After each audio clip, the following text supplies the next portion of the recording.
এই সবে ঘুম থেকে উঠলাম, উঠে দাঁত মেজে চা দিল, চা আর কেক খেলাম, খেয়েই বসে আছি। শোবো, আর বসতে পারছি না। এই চা খাওয়া পর্যন্ত 5 মিনিট যথেষ্ট, তারপরে আর একটু বসতে পারি না। ওর মেয়ে বাজার যাবে, বাজার থেকে আজ সানডে রবিবার মাংস বা মাছ নিয়ে আসবে, তারপর ওই রান্নাবাড়ি করবে। ওকে তো সব করতে হয় সংসারে, ওকে যাবতীয় ওকেই দেখাশোনা করতে হয়, ওর ওপরে প্রেশার পড়ে যায়।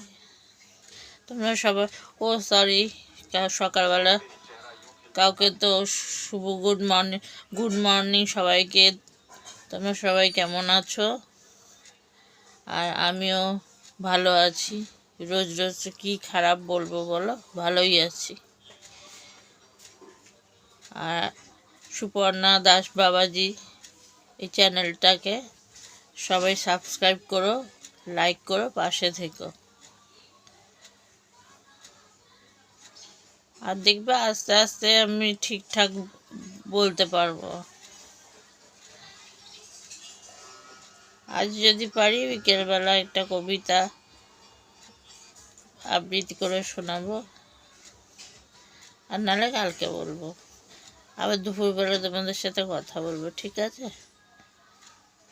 এখন আমি একটুখানি শুই, কারণ বসেছি তাও 10 মিনিট হয়ে গেছে, আমার খুব কষ্ট হচ্ছে।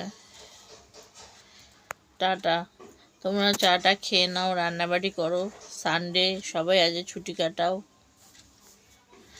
আবার পরে আসছি, পরে কথা বলবো। টাটা। দেখো এখন ভাত নিয়ে এসে আমি আর মেয়ে একসাথে খাবো। এই যে মাংস দিয়ে রাত্রিরের খাবার খেয়ে দিয়ে। সারাদিন তো আর কথা বলতে পারিনি, মনেই ছিল না যে ভিডিও করব, কথা বলবো। এখন ভাবলাম যে রাত্রিবেলা তোমাদের সবাইকে গুড নাইট বলে দিই।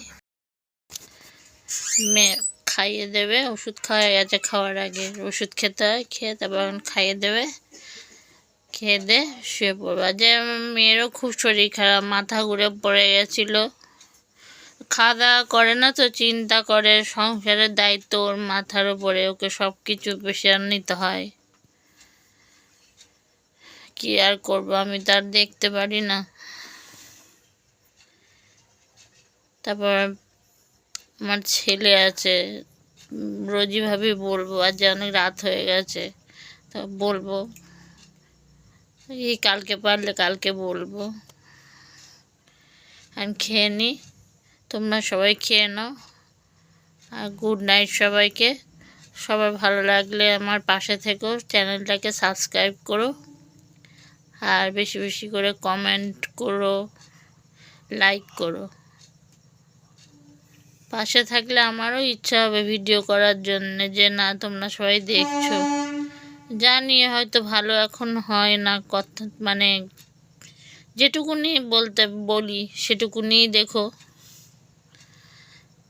গুড নাইট, হ্যাঁ, টাটা। তোমরা সবাই খেয়ে নাও, আমিও খেয়ে নিই। মেয়ে আর আমি একসাথেই খাবো, ও খাবে, আমাকেও খাওয়াবে। রাখছি।